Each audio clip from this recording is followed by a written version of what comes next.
उत्तर प्रदेश लोक सेवा आयोग द्वारा लिया जाने वाला उत्तर प्रदेश राज्य का एक बहुत ही महत्वपूर्ण एग्जाम है समीक्षाधिकारी सहायक समीक्षाधिकारी परीक्षा।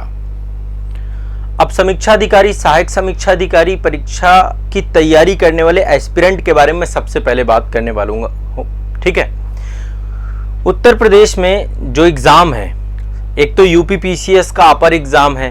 पहले लोअर पीसीएस का एग्जाम भी यूपी पीसीएस ही लेता था, लेकिन अभी पिछले काफ़ी समय से लोअर पीसीएस का एग्जाम नहीं हुआ। यूपी ट्रिपल एससी को वो एग्ज़ाम हैंडओवर किया गया, तब से एग्ज़ाम अभी हुआ नहीं है। संभवतः जल्द ही जो है वो एग्ज़ाम भी आपका होगा। और समीक्षाधिकारी सहायक समीक्षाधिकारी परीक्षा है, 3 परीक्षाओं का बहुत क्रेज़ है। यूपी पीसीएस की तैयारी करने वाले सारे बच्चे ये आरओ का भी एग्ज़ाम देते हैं और यूपी पीसीएस अपर एग्ज़ाम देते ही हैं, लोअर पीसीएस का भी एग्ज़ाम देते हैं। तो आज के सेशन पे हम आरओ पे बहुत विस्तार में चर्चा करेंगे, डिस्कस करेंगे इसकी तैयारी, इसकी रणनीति के लिए। एक चीज़ मैं आपको बताऊं, यदि आप फोकस्ड हैं, बहुत ज़्यादा सिलेबस नहीं है, बहुत अच्छा और बहुत ही सारगर्भित सिलेबस है। यदि आप बहुत फोकस्ड होके 3 से 4 महीने, 5 महीने, 6 महीने का समय आरओ के लिए आप दे दें तो आपका सिलेक्शन हो जाएगा। इसमें कोई भी आपको रोक नहीं सकता है। आप सभी जानते हैं कि अभी जब मैं ये वर्कशॉप सेशन ले रहा हूँ तो ये वर्कशॉप सेशन 2024 के छात्रों के लिए भी है। जो 2024 का आरओ का एग्ज़ाम फरवरी में हुआ था, लेकिन कारणवश आप सभी जानते हैं परीक्षा का पेपर लीक हुआ और इसके बाद एग्ज़ाम जो है आगे बढ़ गया। और फिर इसके बाद जो है आपका दिसंबर में नई डेट आई आपकी, तो अभी दिसंबर 2024 में ये एग्ज़ाम है आपका, 22 दिसंबर में एग्ज़ाम है।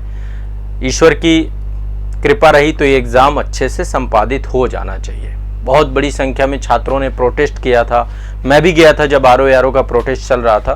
तो आरओ की परीक्षा में छात्र बड़ी मेहनत करते हैं।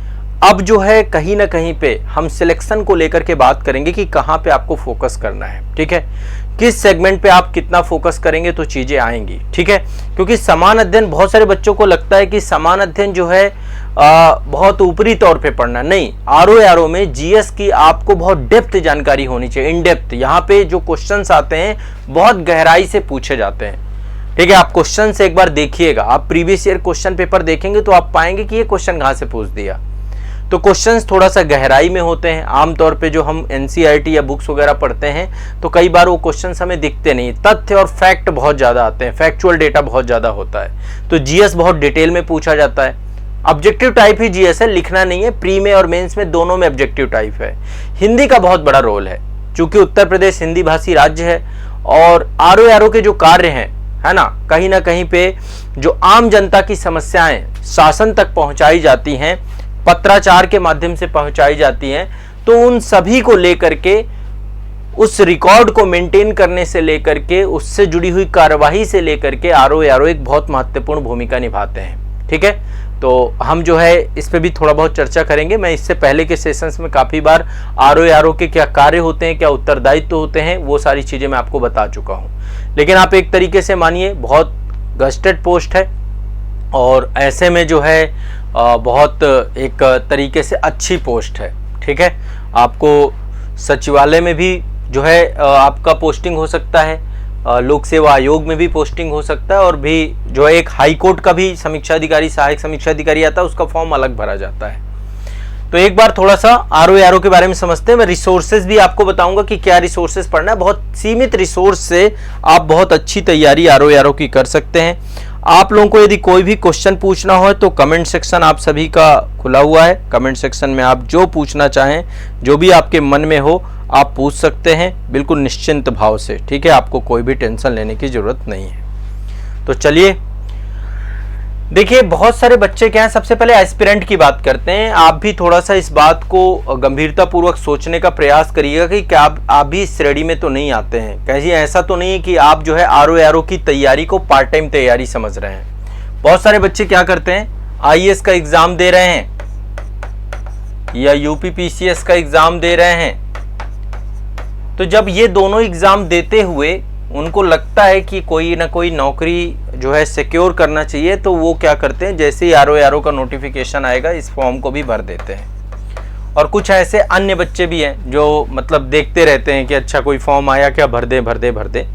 तो ऐसे भी स्टूडेंट हैं। लेकिन कुछ बच्चे ऐसे हैं जो कोर केवल आरओ एआरओ की भी तैयारी करते हैं, वो दूसरा कोई भी एग्जाम फोकस नहीं करते, केवल आरओ एआरओ की तैयारी करते हैं। तो बहुत सारे छात्र बैकअप प्लान के तौर पे रहते हैं। और एक चीज और है, जो यूपी पीसीएस वाले बच्चे हैं वो आमतौर पे आरओ एआरओ का एग्जाम देने की कोशिश जरूर करते हैं कि यूपी पीसीएस दे रहे हैं, साथ में समीक्षा अधिकारी, सहायक समीक्षा अधिकारी परीक्षा दे रहे हैं। ठीक है, देखिए अब थोड़ा सा यहाँ पे समझने का प्रयास करते हैं चीजों को अच्छे से। सिलेबस बहुत जटिल नहीं है, यदि थोड़ा सा जनरल स्टडी और हिंदी पे कमांड की जाए तो ये एग्जाम क्रैक किया जा सकता है, निकाला जा सकता है। जो लोग आरओ एआरओ की तैयारी कर रहे हैं वो ये बात पहले तो मान के चलें कि ये एग्जाम पूरी तरीके से आईएएस से अलग है। आईएएस एग्जाम की डिमांड और इस एग्जाम की डिमांड थोड़ा बहुत आपको यूपी पीसीएस और आरओ एआरओ में सिमिलरिटी मिल जाएगी, क्योंकि उत्तर प्रदेश से क्वेश्चन आते हैं, एग्रीकल्चर से क्वेश्चन आते हैं, हिस्ट्री, पॉलिटी, ज्योग्राफी, इकोनॉमी से क्वेश्चन आते हैं। तो जो क्वेश्चन आते हैं काफी हद तक यूपी पीसीएस और आरओ एआरओ का जुड़ाव हो सकता है काफी हद तक, लेकिन मेंस में नहीं है। मेंस में यहाँ पे लिखित है, यहाँ पे ऑब्जेक्टिव है और यहाँ पे हिंदी की भूमिका बहुत है। प्री और मेंस 2 चरण है आपके। कुछ पोस्ट में टाइपिंग टेस्ट भी है आपका, ठीक है, टाइपिंग भी आपकी होती है कुछ पर्टिकुलर पोस्ट में, तो टाइपिंग टेस्ट भी आपको देना पड़ता है। और ये सब नोटिफिकेशन में चीज़ें स्पष्ट होती हैं। अब यहाँ पे एक चीज़ समझने का प्रयास करिएगा, जो चीज़ मैं आपको बताना चाह रहा हूँ, आपको एक साथ कई सारे गोल नहीं साधने हैं। कोशिश करिए कि आप यदि आरओ एआरओ बनना चाहते हैं तो आप आरओ एआरओ के प्रति ही पूरी तरीके से समर्पित रहिए। हो सकता है बस ये है कि आप यदि पीसीएस दे रहे हैं तो पीसीएस दे लीजिए, ठीक है, पीसीएस दे सकते हैं। ये नहीं कि एक साथ आप इस साल आईएएस भी दे रहे हैं, यूपी पीसीएस भी दे रहे हैं। बाहुबली में एक सीन देखा ना आप लोगों ने, जो 3 बाण जो है बाहुबली जो प्रभास होते हैं 3 बाण लेकर के वो मारते हैं और फिर देवसेना को सिखाते हैं। तो आप थोड़ा सा उस तरीके का काम मत करिए, एक साथ 3 लक्ष्य मत भेदिए, ठीक है। 3 लक्ष्य भेदने में भी पता चला आप कोई भी लक्ष्य आपका नहीं निकल पाया, और फिर क्या होता है, एक साल में तीनों एग्जाम लगे होते हैं और फिर दुविधा रहती किसकी तैयारी करूं किसकी तैयारी ना करूं। कोर आरओ एआरओ की एग्जाम यदि आप दे रहे हैं तो कोर आरओ एआरओ एग्जाम की तैयारी करें। बहुत सारे बच्चों की ये दुविधा है, आप केवल आरओ एआरओ की तैयारी करें। मैं बहुत सारे ऐसे स्टूडेंट को जानता हूं जो केवल और केवल आरओ एआरओ एग्जाम की तैयारी करते हैं, बहुत ज्यादा एग्जाम के चक्कर में नहीं पड़ते हैं। तो केवल और केवल समीक्षा अधिकारी को फोकस करने की कोशिश करिए। ज्यादा से ज्यादा यदि आप देना चाहते हैं तो यूपी पीसीएस का एग्जाम दे सकते हैं, ठीक है। लेकिन यदि आपको लगता है कि अभी आपको बाकियों से बचना है, केवल आरओ एआरओ पे फोकस करना है, तो आरओ एआरओ तैयार करिए। सिलेबस बहुत ज्यादा है क्या? नहीं, सिलेबस बहुत ज्यादा है क्या? बिल्कुल नहीं है। प्रीवियस ईयर क्वेश्चन पेपर और सिलेबस, इन दोनों को आपको समझना बहुत जरूरी है। बहुत सारे बच्चे प्रीवियस ईयर क्वेश्चन पेपर नहीं देखते, लेकिन आमतौर पे घटना चक्र का प्रीवियस ईयर क्वेश्चन पेपर आता है हिंदी का, और उसका एक बार जरूर देखिए।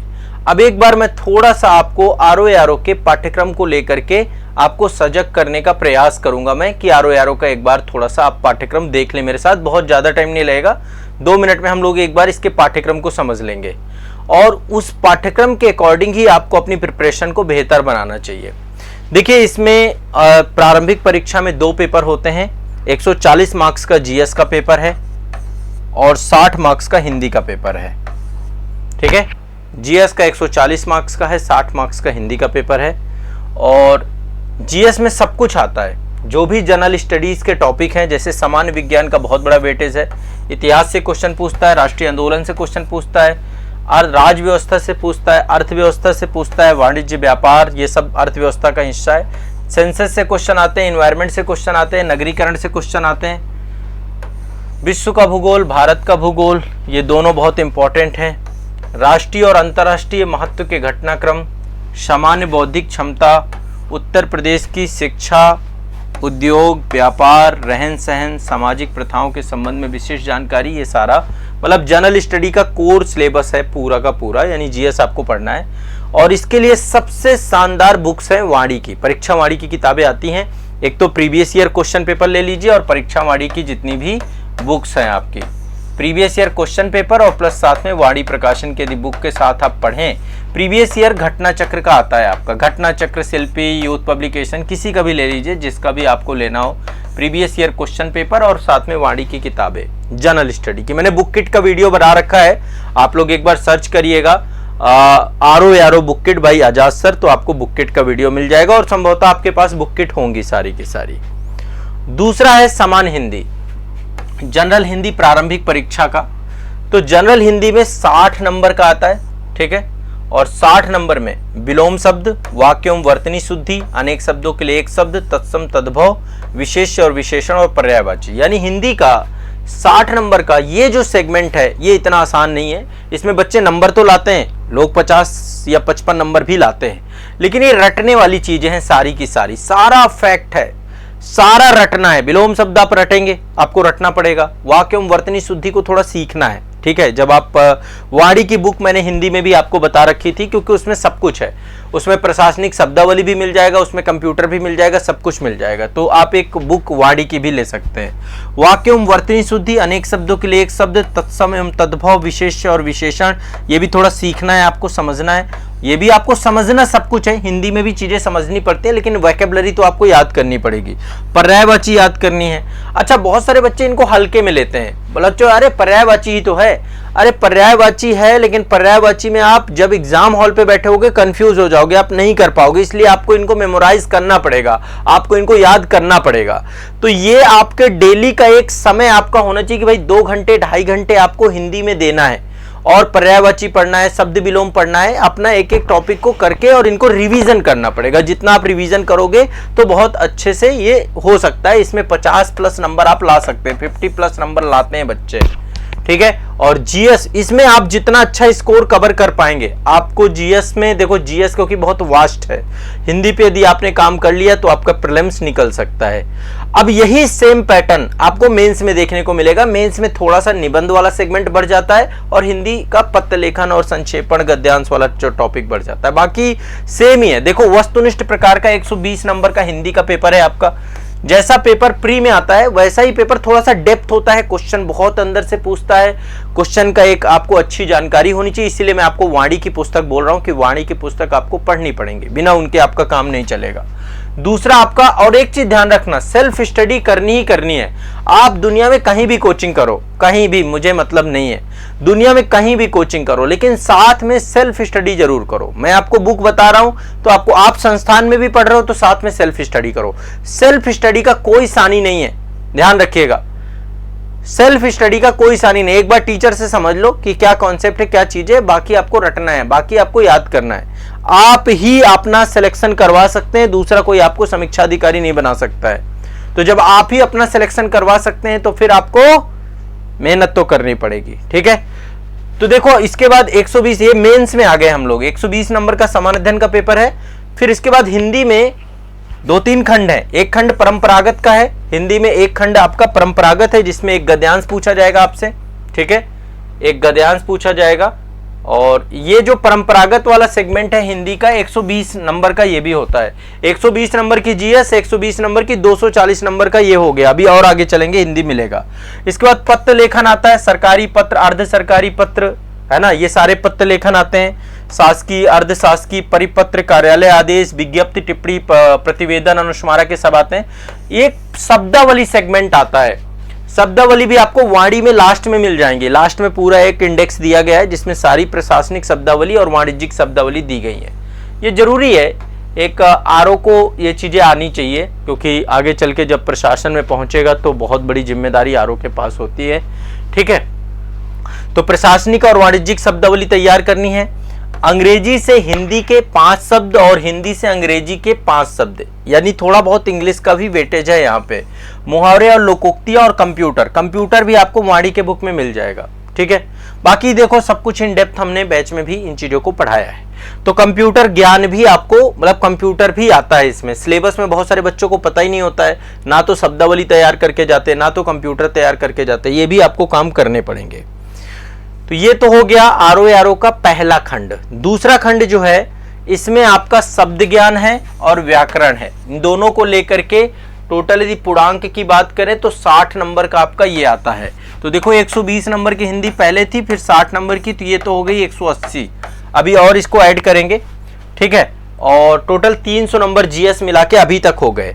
अब हिंदी में देखो वही है जो प्री में पूछा रहा है, विलोम शब्द वहां पूछ रहा है, वाक्यों वर्तनी शुद्ध वहां पूछ रहा है, अनेक शब्दों के लिए एक शब्द वहां पूछ रहा है, तद्भव तत्सम वहां पूछ रहा है, विशेष विशेषण पूछ रहा है। बस इसमें पर्यायवाची नहीं है, इसमें 5 टॉपिक है प्री में, तो प्री के ही टॉपिक रिपीटेड है। यानी प्री में यदि आप अच्छे से हिंदी तैयार कर लेते हैं तो मेंस का भी 60 नंबर आपका तैयार हो जाता है। तो मेंस में 60 नंबर की हिंदी आपकी पूछता है, 12-12 नंबर का 5 आपके टॉपिक इसमें दिए गए हैं। इसमें पर्यायवाची नहीं, पर्यायवाची केवल प्रीलिम्स में है। ठीक है, ये दूसरा खंड हो गया शब्द ज्ञान और व्याकरण का। और तीसरा सेगमेंट है निबंध लेखन। ये एक अपने आप में और चुनौतीपूर्ण कार्य है, 120 नंबर का ये भी है। तो देखिए 120 नंबर का जीएस आपका पूछा गया, जनरल स्टडी। ठीक है, 120 नंबर का आपका हिंदी का सेगमेंट पूछा गया। इसके बाद 60 नंबर की हिंदी एक और पूछी गई और 120 नंबर की ये पूछी गई। तो ये टोटल कितना आपका हो जाएगा? ठीक है, टोटल आपका हो जाएगा ये, इसमें और ऐड कर देंगे, टोटल कंप्लीट आपका ये निकल के आ जाएगा।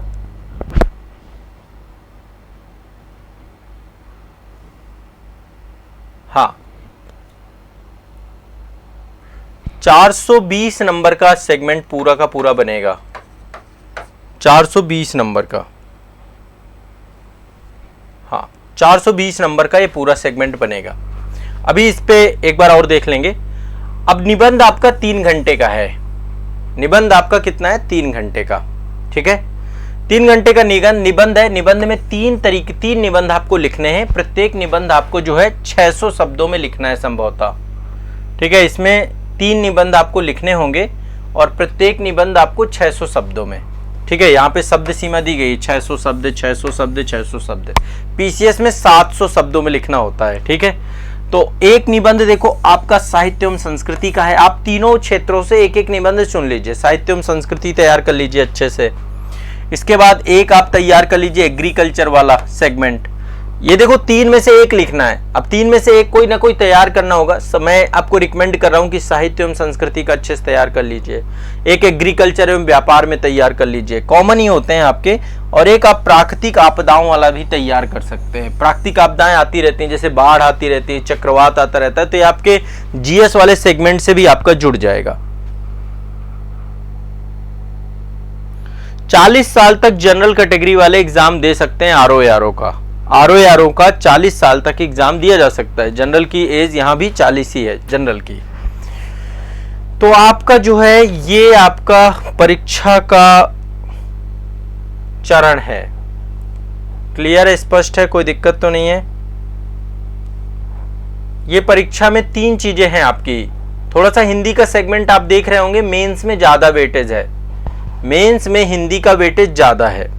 गद्यांश है, सरकारी पत्र है, ठीक है, और मेंस का वेटेज ज्यादा है आपका। तो मेंस को भी आपको पूरी कंप्लीट प्रायोरिटी देना है। मेंस पे भी आपको खूब काम करके जाना है। मेंस को आप जो है दरकिनार नहीं कर सकते। ठीक है, तो ये आपका सिलेबस है, बस इतना ही सिलेबस है। अब इसमें यदि आप हिंदी को तैयार कर लेते हैं प्री में तो काफी मदद मिल जाएगी मेंस में। मेंस में 60 नंबर का वहां पे भी पूछा जाता है ये पूरा सेगमेंट। जीएस तैयार कर लेंगे तो 120 नंबर का जीएस प्री और मेंस का एक साथ तैयार हो जाएगा। आरओ की तैयारी अलग अलग नहीं करनी चाहिए, एक साथ आरओ एग्जाम की तैयारी करनी चाहिए। कुछ बच्चे आरओ एग्जाम की तैयारी अलग से करते हैं, नहीं करना। एक साथ प्री की और मेंस की अलग अलग तैयारी नहीं है, एक साथ है। बस यह है कि वहां पे निबंध लेखन आपको करना है। ठीक है, अलग अलग प्री और मेंस को एक साथ समेकित करिए। मैं हमेशा कहता हूं कि प्री और मेंस की अलग अलग कोई तैयारी मत किया करिए, मेंस को भी साथ में लेके चला करिए। अब यहाँ पे निबंध लेखन है तो आपको निबंध लिखना आना चाहिए। निबंध से क्वेश्चंस आपके अच्छे होने चाहिए, बनने चाहिए। मैंने निबंध लेखन पे बहुत डिटेल में आप लोग को पढ़ा रखा है बैच में। आपको पत्र लेखन करना आना चाहिए, पत्र लेखन आपने सीखने चाहिए, इसका ड्राफ्ट, प्रारूप, ये सारी चीजें सीखनी चाहिए। ये भी मैं आपको सारी चीजें डिटेल में बताता हूँ। ठीक है, अब चलिए एक बार जो है अब हम बात करते हैं आरओ के ये पूरे सिलेबस के बाद, जो आरओ का कंप्लीट सिलेबस है। ठीक है, नहीं ये 400 नंबर का है संभवतः, है ना? हाँ 400 नंबर का है। थोड़ा सा यहाँ पे एक बार समझने का प्रयास करिए। ये आपका 100 नंबर का ही है, जो 120 नंबर का वहां पे मिस प्रिंट था। ठीक है। तो टोटल 400 नंबर का ही है ये, 420 नंबर नहीं है, इसमें थोड़ा सा एक बार सुधार कर लीजिए। समान देखो प्री में क्या है, प्री में आपका 140 नंबर का और 60 नंबर का 200 नंबर का पेपर है। मेंस में एक जीएस का आता है, 120 नंबर का जीएस है। समान हिंदी और पत्र लेखन ये 100 नंबर का आपका आता है, ठीक है। और इसके बाद आपका 60 नंबर का हिंदी आता है व्याकरण वाला, और निबंध 120 नंबर का, तो टोटल 400। तभी मैं थोड़ा कंफ्यूज हो रहा था क्योंकि वहां पे मिसप्रिंट था, ठीक है। अब चलिए थोड़ा सा चर्चा करते हैं कि आरओ के एग्जाम को लेकर के आपके पास रिसोर्स सीमित रखने हैं। बहुत ज़्यादा रिसोर्स के चक्कर में नहीं पड़ना है कि बहुत ज़्यादा रिसोर्स के चक्कर में आप पढ़ें। बहुत ज़्यादा आपको तनाव नहीं लेना, बहुत ज़्यादा आपको टेंशन नहीं लेनी है। बस ये है कि आपको एक रूटीन बनाना पड़ेगा, आपको एक रूटीन बनाना पड़ेगा और उस रूटीन के हिसाब से आपको पढ़ना पड़ेगा। आपकी एक फिक्स दिनचर्या होनी चाहिए और इस दिनचर्या में आपको जीएस के लिए टाइम देना है, जनरल स्टडी के लिए, ठीक है। जनरल स्टडी में कोई 2 सब्जेक्ट एक साथ लेके चलें, इससे ज़्यादा ना लेके चलें। कुछ लोग क्या करते हैं 3-4 सब्जेक्ट लेके चलते हैं, फिर चीज़ें गड़बड़ाती हैं। तो 2 सब्जेक्ट लेकर चलें आप, 2 सब्जेक्ट जीएस के। इसके बाद हिंदी आपका है, हिंदी का वेटेज ज़्यादा है, ठीक है। तो हिंदी में 2 सेगमेंट बांट लें। एक आपका जो शब्द ज्ञान वाले चीज़ें हैं, शब्द ज्ञान या वोकैबुलरी, जिसमें पर्यायवाची शब्द, विलोम, अनेक शब्दों, मुहावरे, लोकोक्ति सब आता है, तो शब्द ज्ञान तैयार कर लें, ठीक है, हिंदी में। और दूसरा सेगमेंट है पत्र लेखन का, और तीसरी चीज है आपका निबंध का, निबंध लेखन। तीसरी विषय वस्तु है निबंध लेखन। ये 3 सेगमेंट है आपका। पहला है जीएस। अब जीएस के लिए कम से कम आप पर डे 3 से 4 घंटे दीजिए। हिंदी के लिए 2 घंटे यहां पर दीजिए, और निबंध लेखन के लिए सप्ताह में कम से कम 1 निबंध तो लिखना ही है। सप्ताह में 1 निबंध लिखना है आपको। सप्ताह में 1 निबंध आप लिखेंगे कम से कम, और कोशिश करिए कि आप पर डे थोड़ा सा निबंध लेखन को समझा करिए। मतलब पर डे इसके लिए भी टाइम निकालिए, कम से कम 1 घंटे का टाइम निबंध के लिए भी निकालिए। ये आपका टाइम ओवरऑल 7 घंटे के आसपास आपका यहाँ पे जाएगा। 6 से 7 घंटे, 6 से 7 घंटे का टाइम आपका टोटल यहाँ पे लगेगा। और आप रिवीजन भी करिए, आप रिवीजन भी करिए। रिवीजन कम से कम 2 घंटे डेली। यदि आप 6 से 7 घंटे पढ़ रहे हैं तो जो कुछ भी आपने कल के दिन, पिछले दिन पढ़ा, उसको रिवीजन करिए। जब आप रिवीजन करेंगे तो ज़्यादा बेहतर होगा, ठीक है। मैं चाहता हूं कि जितने भी बच्चे मेरे से जुड़े हैं, यदि आपके मन में कोई क्वेश्चन चल रहा हो, कुछ भी चल रहा हो, तो कमेंट सेक्शन में एक बार जरूर पूछें कि आपके मन की क्या दुविधाएं, उन समस्याओं का समाधान करने का भी मैं प्रयास करूंगा, ठीक है। तो अब पर डे आप एक प्रॉपर, आपकी एक फिक्स दिनचर्या होनी चाहिए, जिस दिनचर्या के हिसाब से आप चीज़ों को लेकर के चले। ऐसा ना हो आज पढ़ लिया कल नहीं पढ़ा। एक रेगुलरिटी, निरंतरता, ये बहुत जरूरी है। यदि आप रेगुलरिटी मेंटेन नहीं कर रहे हैं तो ये एग्जाम फिर आपके लिए नहीं बना है। इस एग्जाम में डेडिकेशन चाहिए, इस एग्जाम में रेगुलरिटी चाहिए। डेली आपको पढ़ना पड़ेगा, आपको रेगुलर रिवाइज करना पड़ेगा। देखो 2024 वालों के लिए बहुत समय दिया गया, फरवरी का एग्जाम दिसंबर चला गया, बहुत टाइम रहा। अन्यथा की चीज़ों से अपने टाइम को बचाइए। देखो एक बार सिलेक्शन हो गया ना, उसके बाद का जीवन अलग है, इसलिए सिलेक्शन को ही अपनी सर्वोपरि प्रायोरिटी रखिए। सिलेक्शन ही सब कुछ है, चयन को आधार बनाइए, सब कुछ करिए, ठीक है। तो चयन के लिए आपको अपना समय पूरी तरीके से आरओ की तैयारी पे देना पड़ेगा, समीक्षा अधिकारी की तैयारी पे देना पड़ेगा, ठीक है। और यदि आप पूरा का पूरा अपना फोकस दे देते हैं, अपनी दिनचर्या को समर्पित कर देते हैं, तो अच्छा हो जाएगा, कोई दिक्कत नहीं होगी। बुक लिस्ट मैं आपको बता चुका हूं, बुक लिस्ट आपको मैं बता चुका हूं। बुक्स का आप एक बार यूट्यूब पे सर्च करिएगा। ऑनलाइन बैच वाले बच्चों को तो बैच में भेज दिया जाएगा बुक लिस्ट, और बाकी बुक लिस्ट आप यूट्यूब पे भी सर्च करेंगे, आजाद पब्लिकेशन के यूट्यूब चैनल पे सर्च करेंगे तो आरओ की डिटेल बुक लिस्ट मिल जाएगी। लाखों बच्चों ने किताबों को पढ़ते हैं, टॉपर्स पढ़ते हैं वो किताबें, जिस बिहार पे मैं आपको बता रहा हूं। अभी तक संस्थान से बहुत सारे लोग समीक्षा अधिकारी, सहायक समीक्षा अधिकारी में चयनित हो चुके हैं। तो आप सभी लोग को मैं जितना कुछ बता रहा हूं, जो मैंने वाणी की किताब बताई है, घटना चक्र की किताब बताई, वो सारी चीजें आपको पढ़ना है। स्वयं पे भरोसा रखना है, स्वयं पे विश्वास रखना है, घबराना नहीं है, डरना नहीं है। जीएस कुछ लोग क्या करते हैं, हिंदी बहुत अच्छी कर लेते हैं, जीएस कमजोर होती है। जिनकी जीएस अच्छी है, हिंदी अच्छी नहीं होती। तो एक बैलेंस बना के चले, हिंदी को कमजोर मत सोचे कि हिंदी तो मैं कर ही लूंगा, नहीं। आपको निबंध लिखना पड़ेगा, आपको पत्र लेखन समझना पड़ेगा। पत्र लेखन का एक प्रॉपर ड्राफ्ट होता है, उस ड्राफ्ट के अकॉर्डिंग पहले तो ड्राफ्ट तैयार करना है। कई बार केवल प्रारूप पूछ देता है और आपको उस पर एग्जाम्पल्स भी तैयार करने पड़ेंगे। तो पत्र लेखन लिखना आना चाहिए, उसका ड्राफ्ट गलत नहीं होना चाहिए, वो आपको याद करना पड़ेगा, रटना पड़ेगा। और जितनी बार आप चीजों को रिवाइज करोगे, पढ़ोगे, तब जाके आप उसे कर पाओगे। ठीक है, तो ये आप सभी को चीजें समझना है। अब यदि आप लोग के किसी के भी कोई भी क्वेश्चन है तो आप मुझसे पूछ सकते हैं, और अन्यथा की स्थिति में आप सभी तैयारी को एक युद्ध स्तर पे तैयारी को प्रारंभ करिए। जो बच्चे 2024 में भी एग्जाम दे रहे हैं, अब समय नहीं बचा है आपके पास रिसोर्सेज होने चाहिए। बाकी जो है संस्थान के द्वारा RO का एक कंप्लीट बैच चलाया जा रहा है। जो 2025 में RO देंगे अगले साल तो अभी से आप भी तैयारी अपनी चालू कर दीजिए। अभी से आप सब्जेक्ट को पढ़ने लग जाइए डिटेल में। यदि आपको समस्या हो रही है, आप संस्थान के साथ जुड़ जाइए। मैं आप सभी को बहुत डिटेल में पूरे बैच में हिस्ट्री है, पॉलिटी है, ज्योग्राफी है, इकोनॉमी है, साइंस है, ये जितने भी सेगमेंट है और हिंदी का जो सेगमेंट है, सबको बहुत इन डेप्थ इन डिटेल में पढ़ाऊंगा। ठीक है, तो पत्र लेखन भी करवाऊंगा।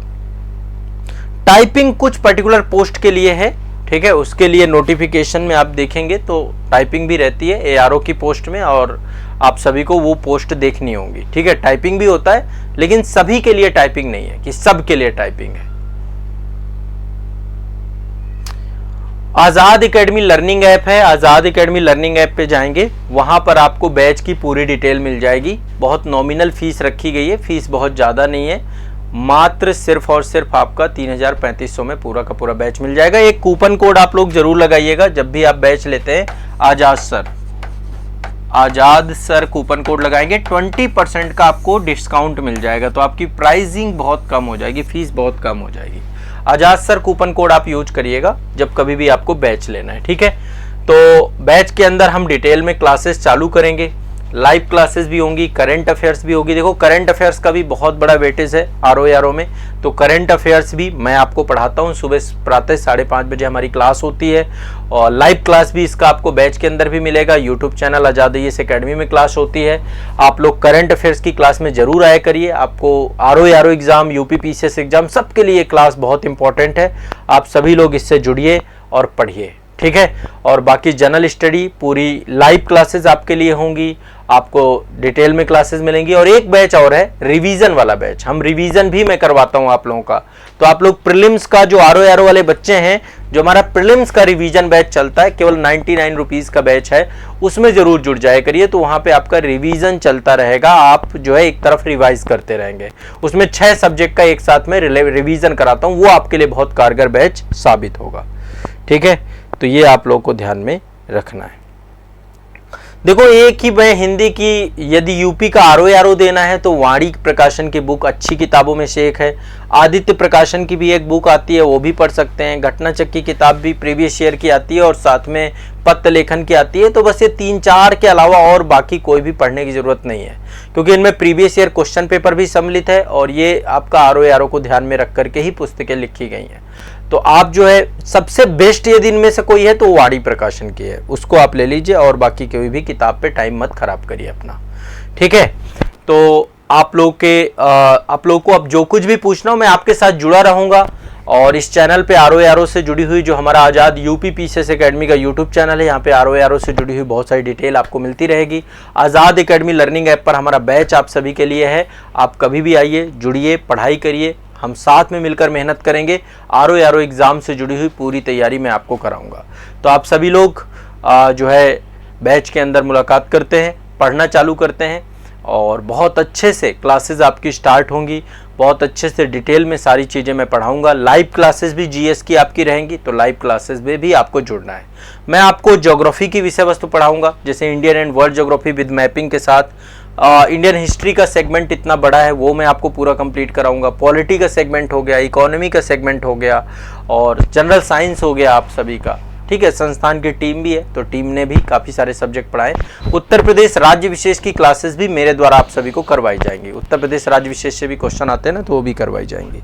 बाकी आपको यदि कोई भी डाउट होता है, समस्या होती है, तो आप एक नंबर लिख लीजिए। मैं आपको एक कॉन्टैक्ट नंबर बता रहा हूँ, इन कॉन्टैक्ट नंबर पर आप बात कर लीजिए।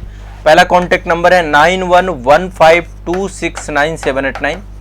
दीपक सर का नंबर है। कभी भी कोई समस्या आती है 24/7 व्हाट्सअप कॉल कुछ भी कर सकते हैं आप। 9115269789 इस पे कॉल करके जानकारी ले सकते हैं। 7982705327 इन नंबर पे कॉल करिए। और यदि आपको RO से जुड़ी हुई बुक्स वगैरह चाहिए तो आप 8929821970 इस पे कॉल कर लीजिए। ये 3 नंबर हैं आप सभी के लिए और तीनों कारगर नंबर हैं। तीनों नंबर से आप कॉल करके जानकारी ले सकते हैं, पढ़ सकते हैं। हम आपके साथ हमेशा बने रहेंगे, आपके लिए मेहनत करते रहेंगे। आपके लिए ये नंबर मैं आपको दे रहा हूँ। कभी भी कॉल से देखो, ये कभी भी फ़ोन करते समय डरना नहीं है। जब कभी भी कुछ भी पूछना है आप कॉल कर लीजिए। आपको बहुत शानदार टीम है, बहुत कोऑपरेटिव टीम है, हमेशा आपकी मदद के लिए तत्पर रहती है। और बाकी एप्लीकेशन है आज़ाद एकेडमी लर्निंग ऐप। पहले हमारा आज़ाद यूपी पीसीएस एकेडमी करके ऐप हुआ करता था और उसको मर्ज कर दिया गया आज़ाद एकेडमी लर्निंग ऐप पे। आज़ाद IAS एकेडमी के ऐप को भी आज़ाद एकेडमी लर्निंग ऐप कर दिया गया है। तो हमारा अब एक ही एप्लीकेशन है, आज़ाद एकेडमी लर्निंग ऐप। इसको गूगल प्ले स्टोर से आपको डाउनलोड करना है। कहां से? गूगल प्ले स्टोर से आज़ाद एकेडमी लर्निंग ऐप। यहाँ पर चैट सेक्शन मिलेगा, वहां से भी आप कुछ भी पूछ सकते हैं। यूपी पीसीएस के सेक्शन पे आपको सब कुछ अवेलेबल हो जाएगा। ठीक है, तो आज के सेशन को यहीं तक रखते हैं। बाकी क्लास में हम लोग हमेशा से जुड़े रहेंगे, क्लास में हम पढ़ेंगे। चलिए मुलाकात करते हैं क्लास के अंदर। ठीक है, चलिए।